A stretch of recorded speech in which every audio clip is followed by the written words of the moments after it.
Meus irmãos da paz do Senhor, estamos começando mais um vídeo do canal Edificando Vidas. E nessa noite nós trazemos a lição do Ministério de Pastor, a lição de número 9. A lição desse trimestre vem falando sobre os dons ministeriais e os dons espirituais. E antes de introduzir essa lição, eu quero falar sobre um grande homem de Deus que cumpriu esse ministério aqui terreno. Eu falo do pastor Custódio Roque Duarte.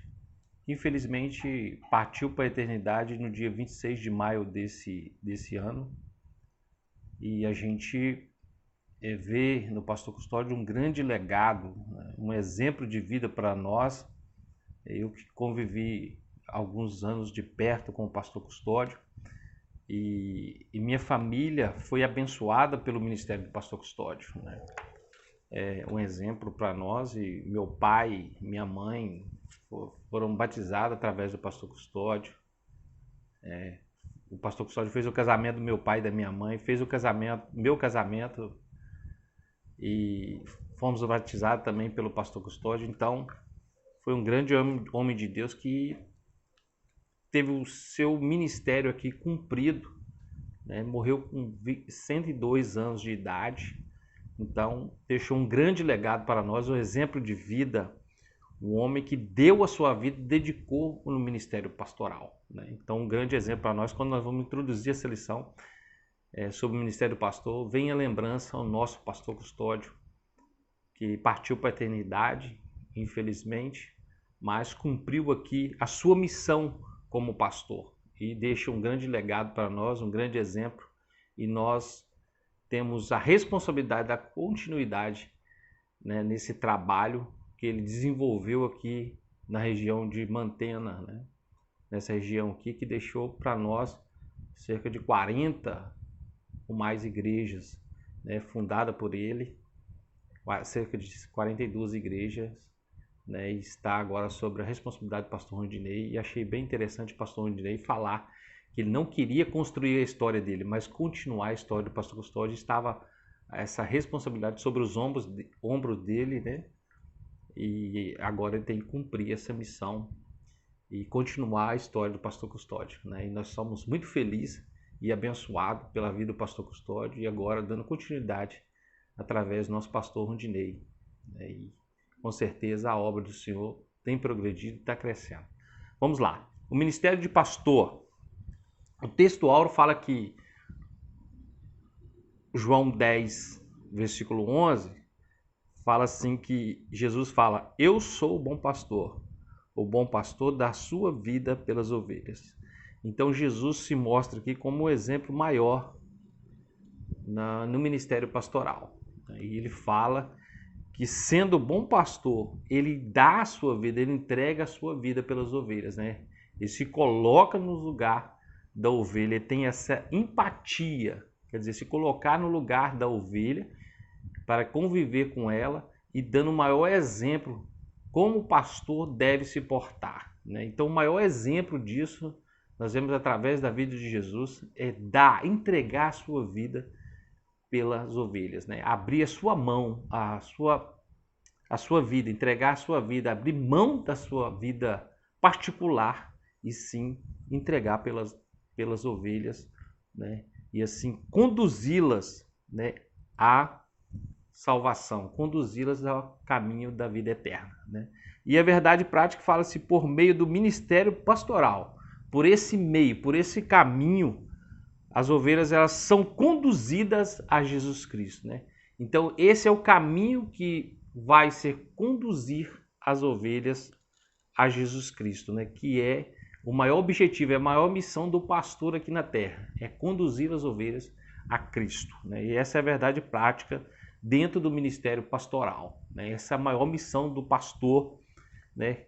Aquele que dá a sua vida pela ovelha, aquele que entrega a sua vida pelas ovelhas, né?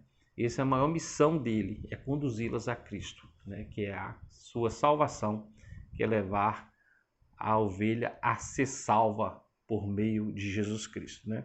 Então, o objetivo geral é refletir realmente sobre essa missão, né? Reflexão que nós vamos buscar dentro dessa lição, qual é a verdadeira missão do pastor E essa é a missão principal, essa verdadeira missão principal do pastor é conduzi-la a ovelha a Cristo, né? O papel fundamental do pastor é fazer essa condução ao pastor, o sumo pastor que é Jesus Cristo, que é o maior exemplo, que é o sumo pastor que está acima do ministério pastoral, né? Trazendo um grande exemplo para que esse ministério terreno seja cumprido, né? Sua missão seja cumprida dentro do papel do pastor, porque Deus, Jesus Cristo, ele dá isso à igreja, né? Ele dá ao pastor à igreja, para que a igreja receba e ela pode ser desenvolvida esse ministério dentro da igreja, principalmente da igreja local.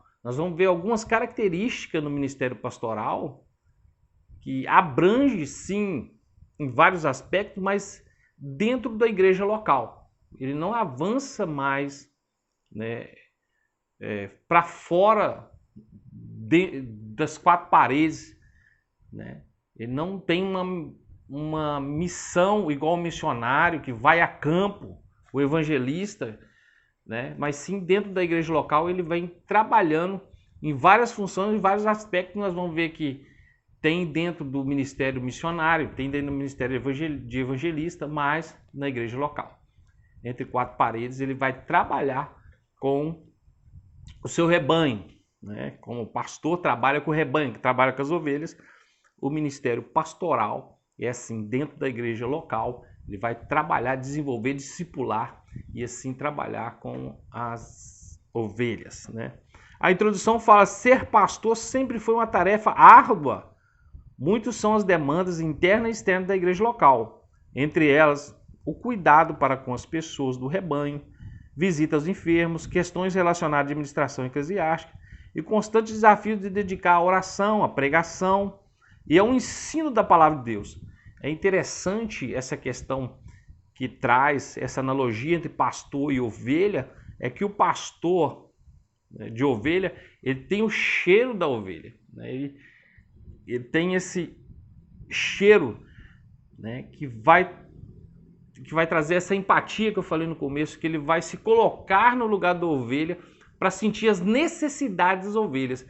Então, olha só o trabalho árduo, né? Uma tarefa árdua, porque ele vai ter que gastar o seu tempo, às vezes abrir mão do seu tempo particular para se dedicar a esse ministério. Não é fácil.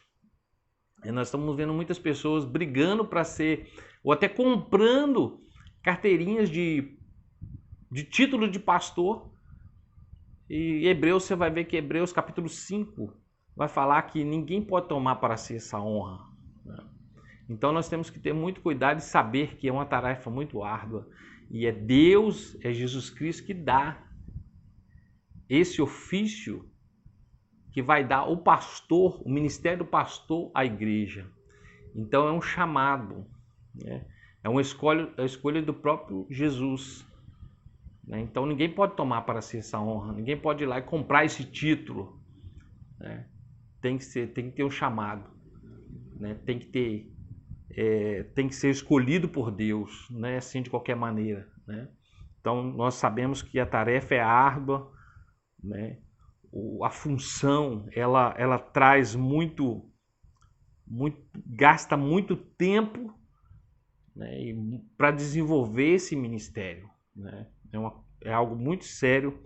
Então que Deus que dá à igreja, então nós temos que saber, né, quem realmente é o verdadeiro pastor. É aquele que é escolhido por Deus, que dá à igreja, e a igreja receba, e a igreja ela vai identificar o seu pastor, né? As ovelhas identificam o seu pastor e sabem quem é realmente aquele que é o verdadeiro pastor, que dá a sua vida pelas ovelhas. Então, o primeiro ponto fala que Jesus é o sumo pastor, né? Jesus é o pastor supremo. Nós vamos ver em Hebreus capítulo 13, versículo 20, quero ler com os irmãos, que fala assim: ora, o Deus de paz, que pelo sangue de concerto eterno tornou, a trazer dos mortos o nosso Senhor Jesus Cristo, grande pastor das ovelhas. Então, Hebreus 13, 20 está ratificando esse primeiro ponto, falando que Jesus é o grande pastor das ovelhas, a qual Deus, né, ressuscitou dos mortos, o nosso Senhor Jesus Cristo, e trouxe esse grande pastor, é o exemplo do sumo pastor. Jesus Cristo é o supremo pastor em todos os aspectos. O comentarista vai trazer no final desse primeiro ponto, fala que Jesus Cristo é o supremo pastor em todos os aspectos. Ele venceu a morte e libertou o homem da prisão do pecado. Ele é Deus. É o supremo pastor, é o grande exemplo.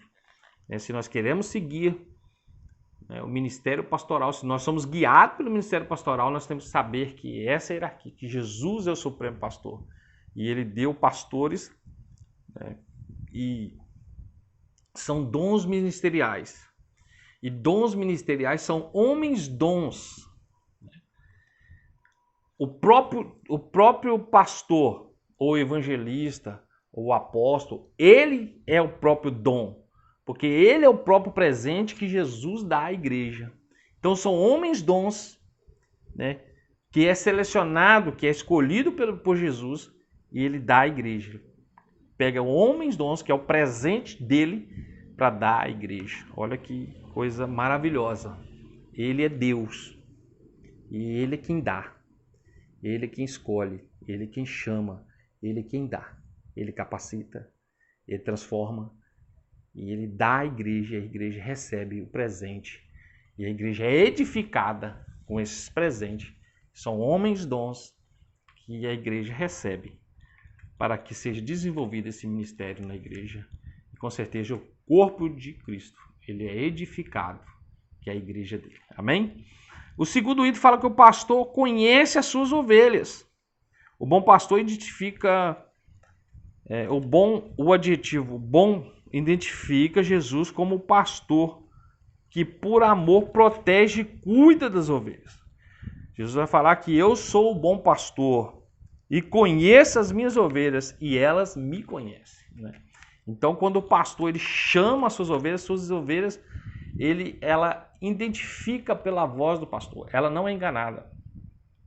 O bom pastor, o verdadeiro pastor, ele conhece as suas ovelhas.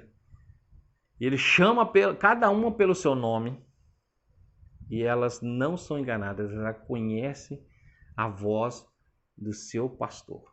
Isso é intimidade, isso é conhecer. Então ela nunca vai se perder quando ela é chamada pelo seu pastor. A intimidade entre o pastor e a ovelha, aquela empatia que nós estávamos falando no início. O pastor se coloca no lugar da ovelha. E a ovelha, ela sente essa segurança, esse amor, esse carisma do pastor, do seu pastor, né?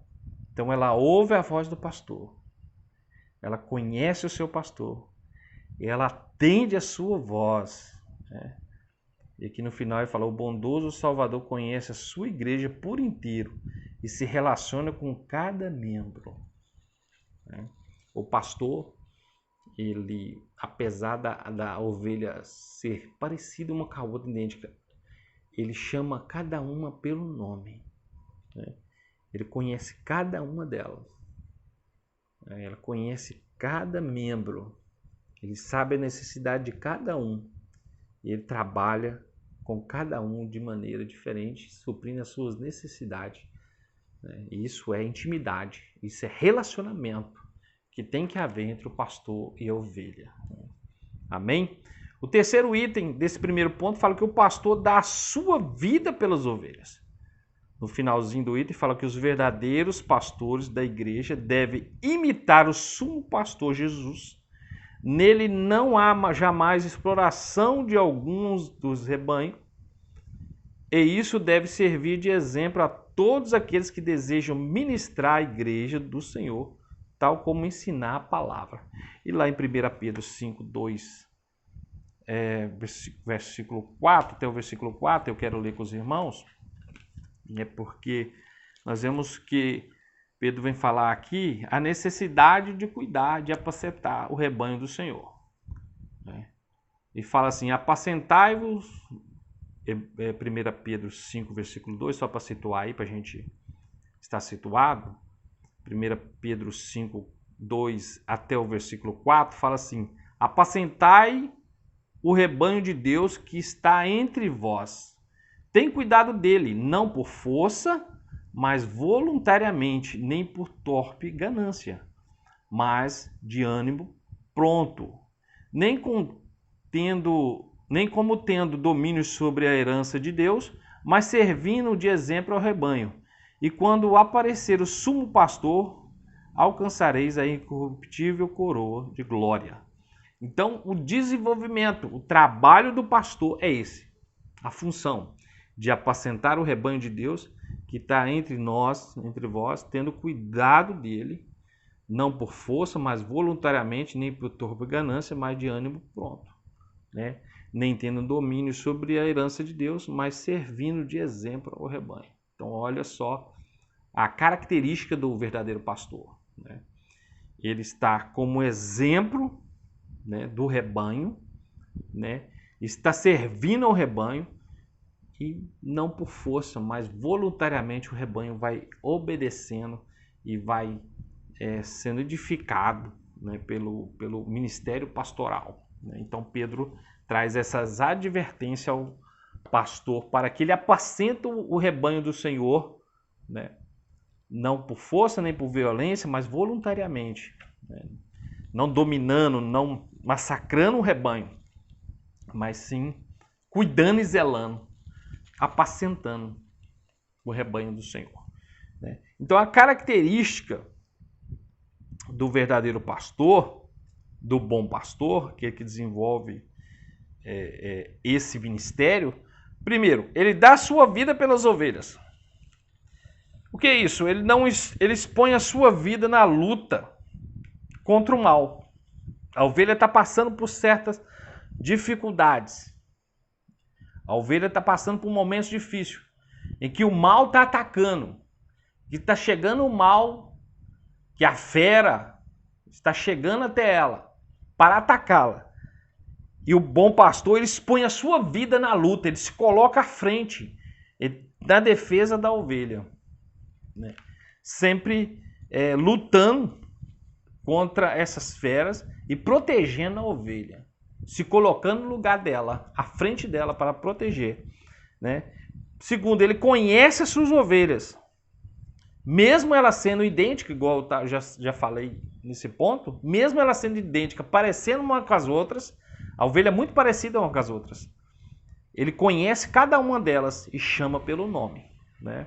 Então, nós vemos aí, o pastor, ele tem esse conhecimento.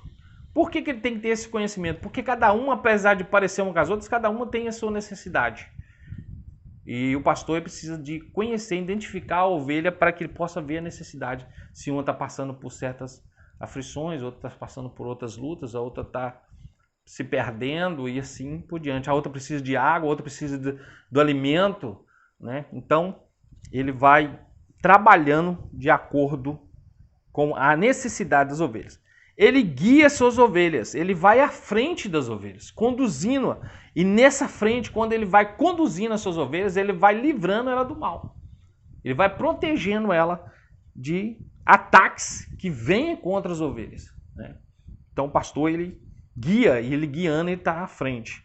Ele busca as ovelhas perdidas. É outra característica do bom pastor. Ele busca as ovelhas perdidas, né? Ele tem essa sensibilidade, essa capacidade de buscar a ovelha que está se perdendo. Então, uma das ferramentas que o pastor ele usa é o seu cajado. O cajado, ele é como um gancho. E me traz a lembrança de um irmão que falou assim: pastor, numa reunião, ele falou assim: pastor, o senhor tem o cajado na mão, então pode bater. Ele falou: mas meu irmão, cajado não é para bater, cajado tem esse gancho, é para resgatar a ovelha, é para pegar ela pelo pescoço e trazer ela, que ela está se perdendo. Então, um exemplo que eu me lembrei agora da função do cajado, né, para resgatar a ovelha, para livrar ela. E o cajado é mais para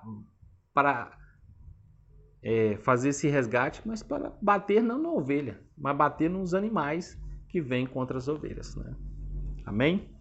O segundo item vem falando sobre as características do verdadeiro pastor. É interessante que o comentarista ele fala sobre o caráter íntegro do pastor, né? Entre outras coisas, o exercício pastoral envolve aptidão para ensinar, para aconselhar, comunicar-se de forma clara com a igreja local, né? No finalzinho ele fala, a melhor palavra pastoral é a